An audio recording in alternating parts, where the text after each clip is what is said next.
Welcome to chapter 4 of Behind the Bedroom Wall. Feet pounded up the narrow stairs, and her parents burst into the room. Liebling, what is it? Stop screaming. Her mother wrapped her up in her arms. Corinna took a sobbing breath. She hadn't even realized she was screaming. She pointed a shaky finger. Back there, something's back there. Hush, hush, her mother crooned. Corinna tried to pull out of her mother's arms, and her father pulled the thick curtain over the window. The room was dark until he lit a couple of candles. Corinna scrubbed away the tears on her cheeks, wondering why her father didn't just turn on the overhead light. Monsters, Papa. I have monsters behind my wall. Her stomach churned with fear. It's not monsters, Liebling, Erim said softly. He looked at his wife, and his shoulders sagged as though he carried some great weight. Those are people back there. A fierce dread washed over her, strangling her. Corinna gasped for air. Jews, her mother said, still holding her daughter's shoulders. She gave them a little shake. Did you hear me, Corinna? Corinna nodded mutely. Tears burned her eyes, and her fingers ached from clenching them so tightly. With a heavy sigh, Erin gently pulled the shrink away from the wall. The candles flickered with the movement. The wardrobe moved silently. Now Corinna could see someone had carefully hinged it to the wall on the left side in such a way that the hinges were invisible from anywhere in her room. Only when someone pulled the wardrobe away from the wall were the hinges visible. Also, the hinges held the wardrobe a millimeter off the floor so its legs wouldn't rub noisily on the wooden boards. When her father completely opened up the wardrobe, Corinna once again stared at the gaping hole in her bedroom wall. Even knowing it was not monsters hiding in the blackness did nothing to calm her heartbeat. Jews were worse. Corinna's mother crouched down next to the opening, which was half as tall as the shoulder high wardrobe. Corinna and her father stood behind her. Sophie, it's okay. This is Corinna, my daughter, Frau Reams said gently.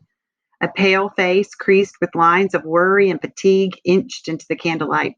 Sophie's thin neck ended in a drab green coat collar, which added a green pallor to her skin. Her dark and suspicious eyes stared up at them. She's the Nazi. Her voice came out rough and crumbly as if she didn't use it much. Ignoring the question, Frau Reams said to Corinna, This is Sophie Krugman, and this is her daughter, Rachel, who's 5. Rachel had a mass of curly hair that tumbled to her shoulders. Her wide eyes roamed the room and finally fell on Corinna. She smiled. Corinna glared at her until the little girl pulled back into the shadows, her smile gone, lips trembling. Sophie hugged her daughter close and kissed the top of her head. When she looked up again, her eyes shone with unshed tears. Are we safe with her, knowing we're here? Erim said, It's too dangerous to move you right now. Maybe in a week or two, but right now. His voice trailed off as he placed a hand on his daughter's shoulder. Right now, we have no choice. Sophie turned to her young daughter and said, I told you to wait until later. Then she looked at Corinna's mother. I told Rachel to wait, but she gets so restless with nothing to do and no one to play with. She likes to walk back and forth, back and forth. So that's what she had heard, Corinna thought, staring into the shadows. It had sounded like a trapped animal. Frau Reams smiled with understanding. It's all right, Sophie. But now she knows, Sophie said, nodding toward Corinna, her voice weary and tinged with fear. She was bound to find out sooner or later, Erim said. Sophie took a deep breath and looked up at Corinna. Do you love your parents? She demanded. Startled by the direct question, Corinna could only nod her head. Then don't report them. I know you hate us. You've learned to hate Jews in school and at your meetings, but don't take it out on your parents. They'll be shot as traitors. Sophie said bluntly, her dark eyes drilling into Corinna's light blue ones. That's enough, Sophie, Corinna's mother said firmly. Do you need more blankets? Sophie shook her head and moved back into the darkness to join her daughter. Gut Nacht, Corinna's father said as he pushed the wardrobe back into place. Good night, Sophie replied softly before the hole was completely covered up. Corinna sat stiffly on the side of her bed. Her mother sat next to her, and her father leaned back against the shrink. The candles burned behind them, leaving his face in shadow. Make them leave, Corinna cried, a tight ball of anger and fear constricting her throat. Get rid of them. Erim shook his head. You heard what I said, Corinna. It's too dangerous right now. The Gestapo has been searching houses and making many arrests lately. The man who owns the next hiding place the Krugmans are going to thinks it's too risky right now to move them. The Krugmans have to stay. Corinna crossed her arms to ward off a chill that left her trembling. How long have they been here? Only a few days. So they were the mouse noises I heard, Corinna said through tight lips. Corinna stiffened as her mother reached out and patted her back.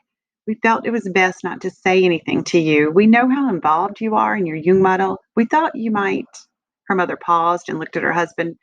We thought you might not like the idea. But Corinna knew what her mother had been about to say. They had thought she might report them for the good of the fatherland. And she should. She had to. For the fatherland, for the Führer. Sophie's husband and another daughter, Ruth, she's 14, are staying somewhere else. Her father said, leaning forward to brush his fingers across her cheek. Corinna ducked her father's hand and moved stiffly to sit closer to the head of her bed. Why couldn't they all stay in the same place, and someplace else? She added vehemently.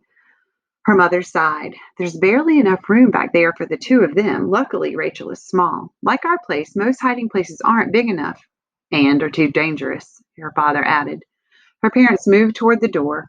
Her father turned around and said, Corinna, you mustn't say anything about this to anyone. Many lives are at stake. Do you understand? Corinna looked at her hands tightly clasped in her lap. It was her duty as a loyal German to say something. Didn't her parents realize that? Her parents were traitors. Why couldn't it have been Rita's parents or Eva's parents? Corinna, her mother prodded. Corinna closed her eyes, trying to ignore them. How could she promise anything? She was so confused. Her parents were harboring Jews right here, right behind her own bedroom wall. If she didn't report them, she'd be a traitor too. Corinna heard the door close with a quiet click as her parents left her room. Lying down on her stomach, she nestled her head in her arms. Her parents were traitors. Traitors were shot. Here's your questions to send your answers any way you'd like. 1, who were the monsters behind Corinna's bedroom wall? 2, how does Corinna react to finding out who they are? And 3, do you think she will turn her parents in for the good of the fatherland? I look forward to reading your answers.